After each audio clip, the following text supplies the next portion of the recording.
성경학자들은 이야기합니다. 신약 성경 가운데에 가장 먼저 쓰여진 복음서가 마가복음이다라고 이야기합니다. 물론 우리 책 구조상 두 번째 배치가 되어 있습니다. 마태복음, 그 다음이 마가복음입니다. 하지만 학자들은 이 마가복음을 맨 처음으로 기록되었다라고 이야기합니다. 이 마가복음은 로마에 있는 그리스도인에게 준 편지입니다. 즉 로마에 살면서 예수 그리스도의 도를 믿고 있는 그 사람들을 향해서 쓴 편지가 바로 마가복음입니다. 그런데 그때 당시에 어떤 사회적인 현상이 있었냐면 로마의 기독교인을 박해하던 그 시절입니다. 로마 정부의 박해 속에 있었던 사람들은 예수 그리스도의 부활을 믿고 하나님을 믿었다는 그 사실 때문에 어려움을 당했는데 그 박해가, 그 어려움이 하나만 있었던 것이 아니라 한 가지가 더 추가가 됩니다. 그것은 바로 유대인들의 핍박입니다. 하나님을 알고 있었던 그 사람들조차도 이 로마에 있는 이 기독교인들을 핍박하던 그 시대입니다. 그렇게 힘든 시절을 보내고 있었던 그 시점에 마가는 이 편지를 쓰면서 힘들게 살아가고 있는 이 그리스도인들에게 희망의 메시지를 선포하고 있습니다. 우리가 알다시피 마태복음에는 예수님의 족보가 등장합니다. 그런데 마가복음에는 서두가 없습니다.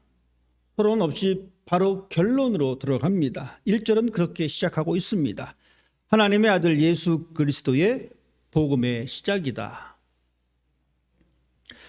마가는 참 충격적인 단어를 사용합니다. 그것은 바로 복음이라는 단어입니다.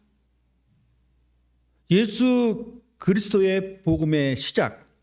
여러분, 이 복음이라고 하는 이 단어는 어떤 단어를 쓰게 되냐면 유앙겔리온이라고 하는 단어를 사용합니다. 즉 복음이라고 하는 이 이야기는 누구와 관련된 이야기냐 하면 로마 황제와 관련된 이야기입니다. 즉 로마 황제의 생일을 나타내는 말이기도 합니다. 그것은 기쁜 날입니다. 가끔 뉴스를 보면 우리가 이 북한에 대한 소식을 듣습니다. 그렇게 되면 과거에는 김일성 장군의 생일날 특별한 음식을 줬다 하는 뉴스를 접한 적이 있습니다. 평소에 못 먹던 것을 김일성 장군의 생일이다 그러면 떡도 주고 고기도 줬다라는 그러한 뉴스를 접한 적이 있습니다. 마치 이것과 같습니다. 복음, 유앙겔리온이라고 하는 이 단어가 갖고 있는 이 의미는 황제의 가문에 어떤 아이가 태어났다거나 황제의 생일이거나 혹은 로마가 전쟁에서 승리했다거나 황제의 계승자가 태어났다거나 하는 이러한 아주 로마 나라의 경광을 더욱더 드러낼 수 있는 것을 드러내는 아주 이야기가 바로 복음이라고 하는 단어입니다. 황제와 관련된 이야기니까 그들의 통치가 계속 지속되어지는 것이고 로마 군대의 승리가 있기 때문에 로마의 지배력이 더욱더 강화되는 것이고 이렇듯 복음이라고 하는 이 단어는 황제와 연관된 단어입니다. 그런데 마가는 그 복음이라고 하는 이 단어를 황제를 빼버립니다. 그리고 그 대신에 바로 예수 그리스도가 복음이다. 예수 그리스도가 기쁜 소식이다. 로마 황제의 생일이 기쁜 소식이 아니고 로마 군대가 승리한 것이 기쁜 소식이 아니고 대를 이어 로마를 다스릴 아이가 태어난 것이 기쁜 소식이 아니고 예수 그리스도가 기쁜 소식이다라고 말해주고 있습니다. 여러분, 이 단어는 로마 황제를 뛰어넘은 대단한 표현입니다. 만약에 이 말을 함부로 사용하게 되면 잡혀가게 되는 그러한 상황입니다. 여러분, 독재자의 특징은 자기 자신을 낮추거나 자기 자신을 웃음거리 소재로 삼게 되면 그 사람들은 어떻게 됩니까? 처벌을 받습니다. 북한의 사정을 한 번 더 이야기하겠습니다. 그들이 달고 있는 배지라든지 초상화라든지 함부로 손을 댈 수가 없습니다. 그것을 훼손했다가는 쥐도 새도 모르게 사라집니다. 우리는 그렇게 알고 있습니다. 그런데 민주주의를 갈수록 어떻습니까? 대통령의 사진을 구겨도 상관이 별로 없습니다. 찢어서 버려도 상관이 없습니다. 하지만 독재 국가일수록 특히 북한 같은 경우에는 그렇게 했다가는 난리가 납니다. 로마의 시대가 그랬습니다. 로마 황제에 대하여 반역을 한다거나 로마 황제에 대하여 좋지 않은 이야기를 하게 되면 가차없이 그들은 고생길로 떨어질 수밖에 없는 그러한 상황입니다. 이런 상황 가운데 막아는 이야기를 로마 황제가 복음이 아니라 로마 황제가 기쁜 소식이 아니라 예수 그리스도가 기쁜 소식이다라고 전해주고 있습니다. 즉 마가는 말해주기를 예수님을 통해서 다스리는 나라가 이 땅에 임할 것이고 그 나라가 우리에게 참 기쁜 소식이다라고 선포해주고 있습니다. 참 대단한 표현입니다. 요즘 우리가 사는 세상은 또 어떻습니까? 우리가 사는 이 세상은 마치 로마와 같습니다. 왜냐하면 우리는 이 세상을 통해서 기쁜 소식을 얻으려고 합니다. 이 세상이 주는 것이 우리에게 기쁨을 준다라고 우리는 생각합니다. 돈을 많이 버는 것이 우리의 기쁨이다라고 생각을 합니다. 권력을 갖기 위해서 높은 위치로 올라가는 것이 우리에게 기쁜 소식이다라고 우리는 생각하고 있습니다. 나의 쾌락과 욕망을 위해서 나만의 행복을 위해서 쫓아가는 것이 기쁨이다라고 생각하고 있습니다. 여러분, 우리가 살아가는 세상이 그렇습니다. 물론 돈을 많이 버는 것, 권력을 얻기 위해서 높은 위치로 올라가는 것, 나의 행복을 추구하는 것 중요합니다. 이것을 무시하고 우리는 살 수는 없습니다. 하지만 이것이 심해지면 로마 시대와 같습니다. 이것이 심하게 되면 우리는 돈을 벌 때만 기쁨을 느낍니다. 돈을 벌지 못하는 기쁨을 못 느낍니다. 권력을 얻을 때만이 기쁨을 느낍니다. 권력을 잃게 되면, 권력을 소유하지 못하면 기쁨을 느끼지 못합니다. 내가 추구한 것을 얻지 못하면 나는 기뻐할 수가 없습니다. 이것은 성경의 생각과 정반대의 생각입니다. 성경은 우리에게 말씀하기를 항상 기뻐하라라고 말씀하고 있습니다. 돈을 조금 못 벌어도 기뻐할 수 있는 것이 성경의 가르침입니다. 권력을 갖지 못해도 기뻐할 수 있는 것이 성경의 가르침입니다. 내가 원하는 것을 조금 못 얻는다라고 해도 기뻐할 수 있는 것이 성경의 가르침입니다. 어떻습니까? 정반대의 삶의 모습입니다. 2000년 전 사람들은 로마 황제가 기쁨의 소식이다라고 이야기했는데 마가는 예수님이 기쁨의 소식이다라고 선포했습니다. 우리가 살아가는 이 시대, 성경은 우리에게 분명히 진정한 복음은 예수 그리스도라고 선포해주고 있습니다. 즉 예수 그리스도가 다스리는 이 세상이 기쁜 소식이다라고 우리에게 말씀해주고 있습니다. 이러한 복음은, 이러한 기쁜 소식은 에베소서는 이렇게 말씀해주고 있습니다. 하나님의 구원 경륜이 창세 전부터 예정되어 있었다. 하나님의 기쁜 소식이 창세 전부터 예정되어 있었다라고 말씀해 주셨고 그 말씀에 따라서 구약 선지자들은 기쁜 소식이 이 땅에 임할 것을 분명히 선포해 주고 있습니다.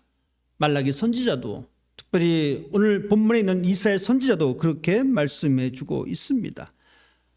그 기쁜 소식이 임할 때에 그 사자를 앞에 보내겠다라고 우리에게 말씀해 주고 있습니다. 그 사자가 기쁜 소식, 즉 복음, 예수 그리스도를 증거할 때에 그 역할이 무엇이냐면 그의 길을 예비하고 그 길을 곧게 만드는 것입니다. 길을 곧게 다지는 겁니다. 사람들은 이 말의 의미를 알았습니다. 왜냐하면 황제가 어떤 지역을 방문할 때에 그 지역에는 길을 닦습니다. 길이 구불구불해지면 그 구불구불해진 길을 다 치워버리고 똑바른 길을 만듭니다. 그리고 그 길 바닥을 다집니다. 왜냐하면 황제가 오다가 마차가 덜컹거리면 다칠까 봐. 지금으로 따지면 다 아스팔트 처리를 해버린다는 겁니다. 커브길이 없습니다. 직선입니다. 그 길을 만듭니다. 그렇게 정비합니다. 오늘 성경은 그 역할이 바로 요한에게 있음을 우리에게 말씀해 주고 있습니다. 예수님의 오심을 준비하는 이 요한의 모습을 통해서 우리 역시 마찬가지로 우리에게 임할 하나님의 은혜를 기다리며 다시 오실 우리 주님을 기다리면서 우리는 어떻게 살아야 될 것인가를 다시 한번 생각해야 합니다. 요한은 회개의 세례를 선포하고 있습니다. 요한이 사람들 앞에 나타나서 한 것은 바로 회개에 이르게 하는 선포입니다. 이 세례는 죄에서 돌이키고 회개하는 자에게 물로 행하는 정결 의식입니다. 이 회개의 어떤 신앙적인 의미는 이렇습니다. 구약 성경을 통해서 노아의 홍수를 우리가 생각해 볼 수가 있습니다. 하나님께서 이 죄악으로 물든 이 세상을 물로써 심판하셨습니다. 이것이 마치 세례와 같은 의미가 있습니다. 이스라엘 백성들이 홍해를 건넜습니다. 죽을 수밖에 없었던 그들에게 하나님께서는 그 물의 길을 열어주셨고 백성들은 이 홍해 바다를 마른 땅과 같이 걷게 되었습니다. 성경은 이것을 세례라고 해석해 주고 있습니다. 즉 다시 태어남입니다. 하나님께서는 이 세례를 통해서 하나님의 백성으로 다시 창조시켜 주셨습니다. 수많은 사람들이 죄로 인하여 죽을 때에 하나님은 노아를 통하여 물의 심판을 통하여 다시 세워주셨고 애굽에서 다시 하나님의 백성으로 삼아 주셨습니다. 구약 성경에 보면 제사장들이 제사를 지낼 때에 하는 의식이 있습니다. 정결하게 하는 의식이 있습니다. 그것은 바로 회막에서 물로 씻는 겁니다. 이것이 바로 세례의 모습입니다. 요한은 이 세례를 말하면서 회개의 세례를 선포하고 있습니다. 다시 돌아서는 것입니다. 하나님의 백성으로 살아가는 삶의 자세입니다. 여러분, 우리가 예수님의 오심을 준비하며 기다리는 동안에 우리가 무엇을 해야 될 것인가 요한의 모습을 통해서 다시 발견할 수가 있습니다. 그것은 바로 회개, 즉 하나님과 멀어진 삶에서 돌아서는 것입니다. 우리의 삶의 모든 부분들이 하나님과 점점 멀어지고 있습니다. 그래서 우리는 여전히 세상을 향해서 걸어가고 있습니다. 우리의 삶은 하나님을 거부하는 삶에 익숙해져 있습니다. 이것이 우리의 모습입니다. 그래서 우리가 회개해야 될 것은 무엇이냐면 하나님께로부터 점점 멀어지는 그 모습을 회개해야 합니다. 하나님을 거부하는 삶을 거부해야 합니다. 그것이 바로 우리의 모습이어야 합니다. 우리의 삶의 중심에 무엇이 자리 잡고 있습니까? 여러분, 삶의 중심에 무엇이 자리 잡고 있습니까? 우리의 삶의 중심에 하나님이 계셔야 합니다. 하지만 안타깝게도 우리는 우리 중심에 있는 하나님을 조금씩 밀어내려고 합니다. 이것이 죄된 우리의 모습입니다. 그리고 우리는 하나님을 조금씩 밀어냄을 통해서 우리의 인식 속에 하나님을 밀어내고 있습니다.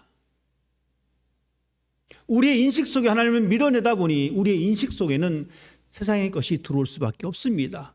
우리의 마음 중심에서 하나님을 밀어내다 보니까 우리의 마음 중심에는 세상 것이 들어올 수밖에 없습니다. 즉 우리의 마음 중심에는 로마 황제가 들어와 앉아 있습니다. 우리는 이 모습을 회개해야 합니다. 대신에 우리는 하나님께 좀 더 가까이 가는 사람이 되어야 합니다. 하나님을 거부하는 삶이 아니라 하나님의 말씀을 받아들이는 삶으로 가야 합니다. 하나님의 존재를 더욱더 깊이 인식하고 그 하나님의 선하신 뜻대로 살아가려고 우리는 애쓰는 삶이 되어야 합니다. 죄라고 하는 것은 무엇을 훔치거나 남의 것을 빼앗거나 죽이거나 그것만이 죄가 아닙니다. 죄라는 것은 내 중심입니다. 자기 중심성이 바로 죄의 뿌리입니다. 내 중심에 나를 갖다 놓으면 그것이 바로 죄가 된다는 이야기입니다. 하나님이 아닌 내가 모든 것의 주인이고 나의 중심으로 살아가는 것이 바로 죄입니다.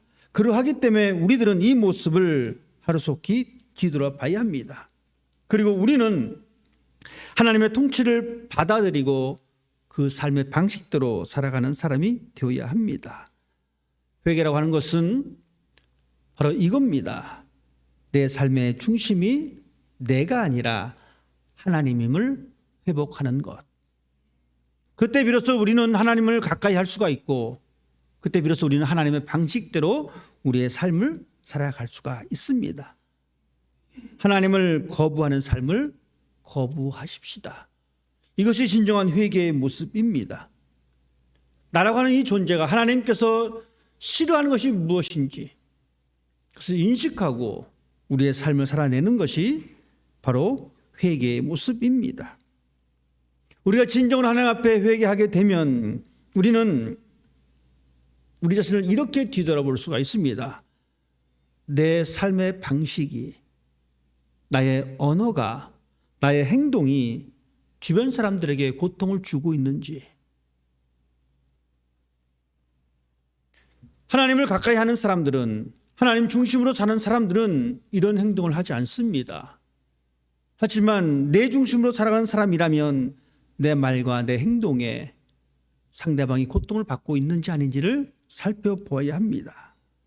그리고 우리는 그것을 채워나가기 위해서 예수 그리스도의 십자가 앞에 무릎 꿇어야 합니다. 요한은 그것을 우리에게 말씀해 주고 있습니다. 예수님의 오심을 준비하고 있었던 요한의 역할이 바로 그것이었습니다. 2000년 전 요한이 그 역할을 했다면 2023년 우리가 이제 그 역할을 해야 합니다. 하나님 앞에서 회개에 합당한 세례를 받고 살아가는 것, 그것이 바로 주님을 기다리는 성도의 바른 모습입니다. 요한은 백성들에게, 유다 사람들에게 회개의 세례를 전파했습니다. 그리고 그는 오늘 성경에 말하기를 그의 삶의 방식을 우리에게 보여주고 있습니다. 6절 말씀은 이렇게 기록하고 있습니다. 요한은 낙타털 옷을 입고 허리에 가죽띠를 띠고 메뚜기와 석청을 먹었다. 여러분 한번 이미지를 한번 그려보십시다. 한 사람이 여기 등장했습니다. 그런데 그가 입고 있는 옷은 우리와 같은 옷이 아닙니다. 낙타털로 지은 옷을 입고 허리에 가죽띠를 띠고 그는 메뚜기와 석청을 먹고 있습니다. 그는 세상의 삶을 거부하고 있습니다. 요한은 세상의 삶을 거부했습니다. 여러분, 우리는 세상의 삶을 거부할 수가 있겠습니까? 우리는 이 세상에 살아갑니다. 하지만 요한은 자기 자신이 말했던 것처럼 그 자신의 선포를 자신의 삶으로 보여주고 있습니다. 그가 살았던 것은 광야입니다. 사람들에게 나타나기 전까지 그는 광야에 거주했습니다. 낙타옷을 입었고 가죽띠를 띄었고 메뚜기와 석청을 먹었습니다. 우리는 이 모습을 통해서 그의 모습을, 그의 생활상을 살펴볼 수가 있습니다. 여러분, 그는 편안한 삶을 거부합니다. 먼저. 그리고 그는 광야에서 생활합니다. 낙타옷을 입었습니다. 요즘 가죽옷 하면 좋은 옷으로 치부하지만 그때 당시는 그렇지 않습니다.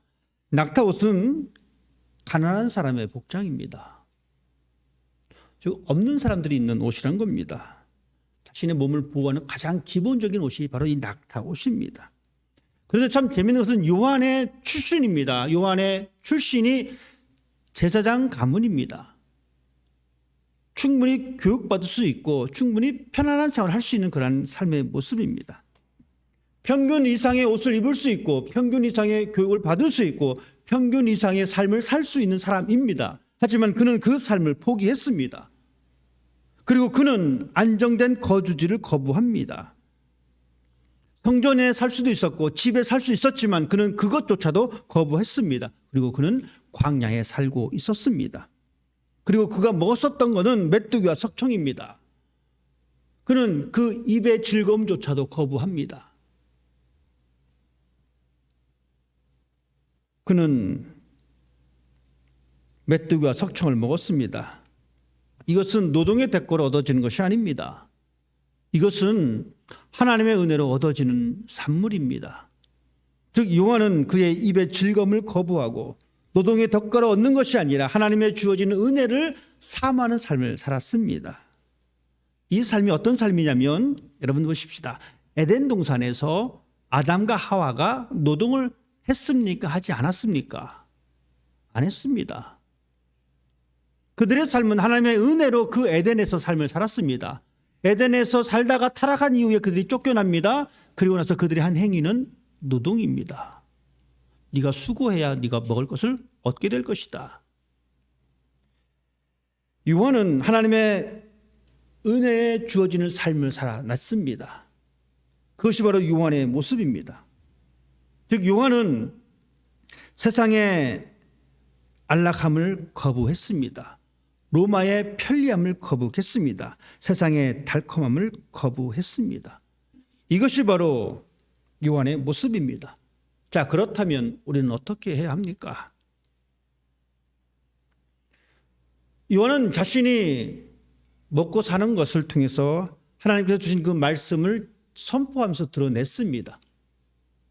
자, 그러면 우리는 우리가 먹고 마시는 것, 입고 쓰고 하는 이 모든 것을 통해서 우리의 신앙을 드러내고 있는지,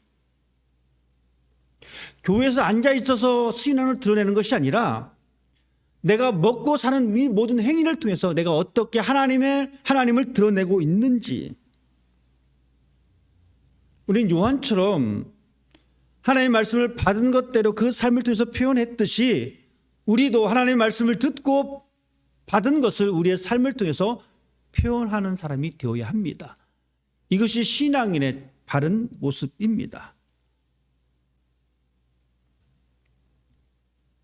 요한은 자신의 의식주를 통해서 주님의 길을 준비했던 것처럼 우리도 그 길을 본받아야 합니다.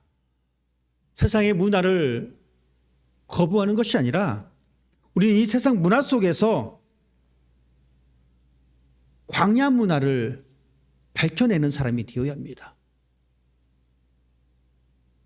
우리는 이 세상 문화 속에서 그 세상 문화를 따라가는 것이 아니라 그 세상 문화를 보고 그것을 쫓아가는 것이 아니라 우리는 그 가운데 살아가고 있지만 예수님을 바라보는 삶을 살아내는 사람이 되어야 합니다. 이것이 바로 요한이 우리에게 보여줬던 모습입니다. 그는 세상의 것을 충분히 가질 수 있지만 그럼에도 불구하고 그 삶을 포기하고 예수님을 바라봤던 그 모습을 우리에게 보여주었습니다. 이것이 우리의 모습이 될 때에 우리도 이 땅에서 우리 주님의 오심을 준비하는 사람으로서의 삶을 살아낼 수가 있습니다. 요한은 세 번째, 그는 말합니다. 내 뒤에 오시는 분이 그분이 하는 역할이 있는데 그분은 여러분에게 성령으로 세례를 베푸십니다 라고 말해주고 있습니다. 나는 너희에게 물로 세례를 베풀거니와 그는 너희에게 성령으로 세례를 베푸시리라. 성령 세례를 예고해 주고 있습니다. 세례는 다시 창조되는 것이다라고 말씀을 드렸습니다. 우리 모두는 예수 그리스도로 인하여 다시 창조된다는 이야기입니다. 우리는 하나님의 영으로 다시 재창조되는 사람입니다. 이 말은 우리가 늘 영적으로 거듭남의 삶을 살아가야 된다는 이야기입니다. 성령 세례는 하나님의 자녀가 되는 성령의 사역입니다. 우리는 그 성령의 사역으로 하나님의 자녀가 되었습니다. 그러면 이제 어떻게 살아가야 될 것이냐? 하나님의 자녀로 매일매일 새롭게 살아가는 사람이 되어야 합니다. 물 세례를 통하여 죄를 깨닫게 된 것이라면 우리는 성령 세례를 통하여 하나님의 자녀로 날마다 새로워지는 것. 이것이 바로 우리 주님의 오심을 기다리는 사람의 참된 모습입니다. 특별히 12월 대림절 기간을 우리가 보내고 있습니다. 이 기간 동안 우리 입술을 통해서 이렇게 고백했으면 좋겠습니다. 예수님이 나의 구주이십니다. 예수님만이 나의 참 기쁨입니다. 그리고 나에게 임한 하나님의 은혜, 나로 하여금 하나님의 자녀 삼아주신 그 하나님의 은혜를 기억하고 감사하는 절기가 되었으면 좋겠습니다. 세례 요한은 2000년 전 예수님의 오심을 준비하면서 그가 우리에게 했던 회개에 합당한 세례, 그가 우리에게 보여줬던 그 삶을 통해서 보여줬던 하나님을 바라봤던 그 삶의 모습을 보면서 그는 자기에게 주어진 그 사명을 온전히 잘 감당했습니다. 이 시대 우리 모두가 세례 요한이 되었으면 좋겠습니다. 하나님께서 나에게 주신 사명이 무엇인지 인식하고 그 사명대로 살아가는 삶이 되었으면 좋겠습니다. 기존의 문화의 삶의 방식에 거부하고 내 중심이 아니라 하나님 중심된 삶을 살아갈 때에 그래서 우리는 우리에게 임하신 하나님의 은혜를 우리에게 다가오시는 그 주님을 만날 수 있게 됩니다. 그 은혜가 2023년 대림절 기간 동안 여러분의 마음속에 여러분의 가정에 또한 이 그레이스 교회에 충만하게 임하기를 주님의 이름으로 축원드립니다. 기도하겠습니다.